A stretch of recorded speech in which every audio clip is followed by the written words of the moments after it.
పదవుల్లో ఉన్న ప్రజా ప్రతినిధులు అభివృద్ధిలో అధికారులకు సహకరించాలి.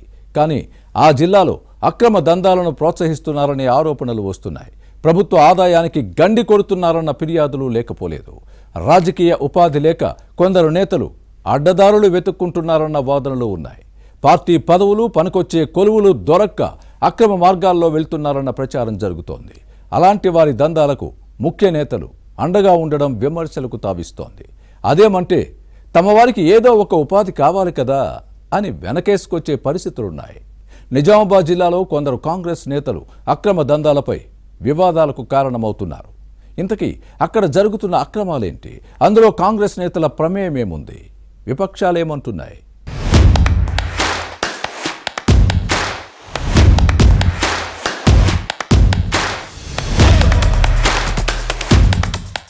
నిజామాబాద్ జిల్లాలోని కొందరు కాంగ్రెస్ నేతలు ఉపాధి కోసం అరులు చాస్తున్నారు. అధికారంలోకి వచ్చి 2 ఏళ్లు దాటిపోయినా చేతి నిండా పని దొరక్క దిక్కులు చూస్తున్నారు. దీంతో ఓ స్థాయి నాయకులు, ప్రజాప్రతినిధుల వెంట నడిచే వారంతా ఉపాధి వేటలో పడ్డారు. ప్రస్తుత మార్కెట్లో ఇసుక, మొరంకు డిమాండ్ పెరగడంతో అక్రమ తవ్వకాలకు తెరలేపారన్న ఆరోపణలొస్తున్నాయి. ప్రకృతి వనరులను కొల్లగొట్టడమే పనిగా పెట్టుకున్నారన్న విమర్శలు ఉన్నాయి. నిజామాబాద్తో పాటు ఆర్మూర్, బోధన్, బాన్సువాడ, ఎల్లారెడ్డి, కామారెడ్డి ప్రాంతాల్లో మొరం అక్రమ తవ్వకాలు యథేచ్ఛగా సాగుతున్నాయని వినిపిస్తోంది. పాలకపక్ష ప్రజాప్రతినిధులు, అధికారులు ఒక్కటై ప్రభుత్వ ఆదాయానికి గండి కొడుతున్నారన్న ఫిర్యాదులు ఉన్నాయి. స్వయానా కొందరు ఎమ్మెల్యేలు అధికారులకు చెప్పి మరీ తమ అనుచరులతో మొరం వ్యాపారం చేయిస్తున్నారన్న ప్రచారం జరుగుతోంది. నిజామాబాద్ సమీపంలో ఏకంగా ప్రభుత్వ భూమిని తవ్వేస్తున్నారు.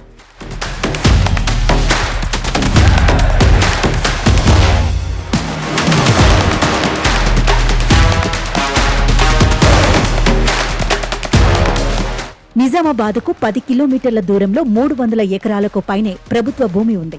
బీఆర్ఎస్ పాలనలో దీన్ని తెలంగాణ పారిశ్రామిక మౌలిక సదుపాయాల సంస్థ TGS-IICకి కేటాయించారు. అయితే అది అనుమతుల దశలోనే ఉండటంతో పట్టించుకునేవారు లేకుండా పోయారు. ఈలోపు ప్రభుత్వం మారిపోయింది. ఈ భూములపై కొత్తగా అధికారంలోకి వచ్చిన కాంగ్రెస్ నేతల కన్ను పడింది. అభివృద్ధి పనులకు మొరం కావాలంటూ అనుమతులు తీసుకున్నారు. ఏకంగా ఎమ్మెల్యే స్థాయి నాయకులు చెప్పడంతో అధికారులు పర్మిషన్ ఇచ్చేశారు. అడ్డగోలుగా తవ్వకాలు జరుపుతూ ఇక్కడున్న పెద్ద గుట్టను 5 నెలల్లో మాయం చేశారు. రోజుకు 20 ట్రిప్పుల అనుమతి పొంది 150 ట్రక్కుల వరకు తరలిస్తున్నారు. రేయింబవళ్లు భారీ టిప్పర్లతో మొరం కొల్లగొడుతున్నారు. ఈ ప్రాంత వాసులు, రైతులు భారీ వాహనాలతో ఎదురవుతున్న ఇబ్బందులపై ఎన్ని ఫిర్యాదులు చేసినా పట్టించుకునేవారు లేరు. ఇటీవలి ఎడపల్లి పోలీసులు మొరం టిప్పర్లను పట్టుకోగా ఓ ఎమ్మెల్యే ఫోన్ చేసి విడిపించారు.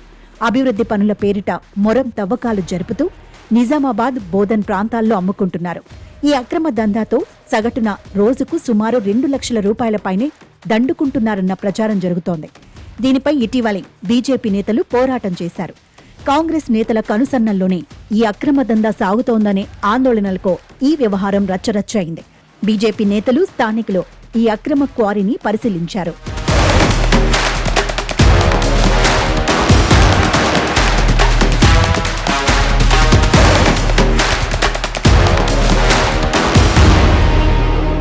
అక్రమ మొరం దందా కాంగ్రెస్ నేతలకు కాసుల పంట పండిస్తోంది.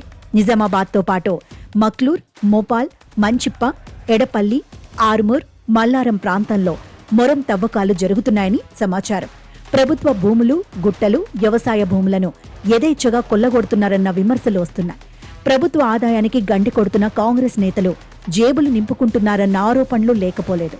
హస్తం పార్టీ నేతల తీరుపై విమర్శలు వెల్లువెత్తుతున్నాయి. అధికారులకు ఫిర్యాదులు అందుతున్నాయి. కానీ ఏమీ చెయ్యలేని నిస్సహాయ స్థితిలో ఉన్నారంటే పరిస్థితి ఎలా ఉందో అర్థం చేసుకోవచ్చు.